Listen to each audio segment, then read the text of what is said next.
السلام علیکم ناظرین، میں رئیس اعظم حیدری کولکتہ انڈیا سے آپ کے سامنے موت کے بعد پیش آنے والے حالات پر ایمان پیش کر رہا ہوں۔ سماعت فرمائیں گے کہ موت کے بعد کیا کیا واقعات آئیں گے، آپ کے ساتھ کیا کیا معاملہ۔ حضرت حذیفہ رضی اللہ تعالیٰ عنہ، حضرت ابو ہریرہ رضی اللہ تعالیٰ عنہ فرماتے کہ رسول اللہ صلی اللہ علیہ وسلم نے ارشاد فرمایا، قیامت کے دن صفت امانت اور صلہ رحمی کو ایک شکل دے کر چھوڑ دیا جائے گا۔ یہ دونوں چیزیں پل صراط کے دائیں بائیں کھڑی ہو جائیں گے تاکہ اپنی رعایت کرنے والوں کی سفارش اور نہ رعایت کرنے والوں کی شکایت کرے۔ تمہارا پہلا قافلہ پل صراط سے بجلی کی طرح تیزی کے ساتھ گزر جائے گا۔ راوی کہتے ہیں کہ میں نے عرض کہ میرے ماں باپ آپ پر قربان، بجلی کی طرح تیز گزر جانے کا کیا مطلب ہوا؟ آپ صلی اللہ علیہ وسلم نے ارشاد فرمایا کہ تم نے بجلی کو نہیں دیکھا کہ وہ کس طرح پل بھر میں گزر کر لوٹ بھی آتی ہے؟ اس کے بعد گزرنے والے ہوا کی طرح تیزی سے گزریں گے، پھر تیز پرندوں کی طرح، پھر جواں مردوں کے دوڑنے کی رفتار سے۔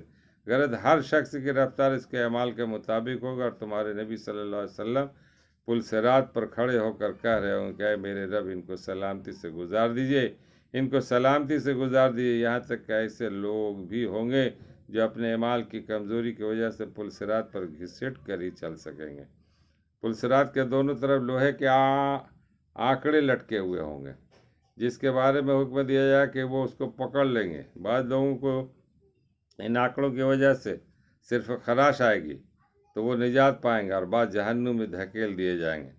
حضرت ابو ہریرہ رضی اللہ تعالیٰ عنہ فرماتے، قسم اس ذات کی جس کے قبضے میں ابو ہریرہ کی جان ہے، بلا شبہ جہنم کی گہرائی 70 سال کی مسافت کے برابر ہے۔ اللہ تعالی ہم لوگوں کو پل صراط سے گزرنا آسان فرمائے۔ پل صراط وہ سمجھیے ایک بارڈر ہے، جنت میں جانے کا اور جہنم میں جانے کا۔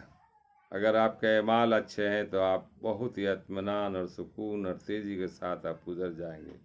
آپ کے اعمال نہیں تو حدیث کے مطابق جس طرح سے یہ باتیں آئی کہ کچھ لوگوں کے ایمان بہت کمزور ہو تو گھسیٹ کر چلیں گے، کچھ لوگ جو ہے نا اس میں رہیں گے لٹکے ہوئے، اور کچھ لوگوں کی خراش آئے گی تو نجات پائیں گے، اور بعض جہنم میں دھکیل لے جائے۔ اللہ تعالی ہم لوگوں کو پڑھنے اور سننے سے زیادہ عمل کرنے کی توفیق عطا فرمائے۔ وما علینا الا البلاغ۔ اس ویڈیو کو دور دور تک پھیلائیں، یہ بھی ایک صدقہ جاریہ ہے۔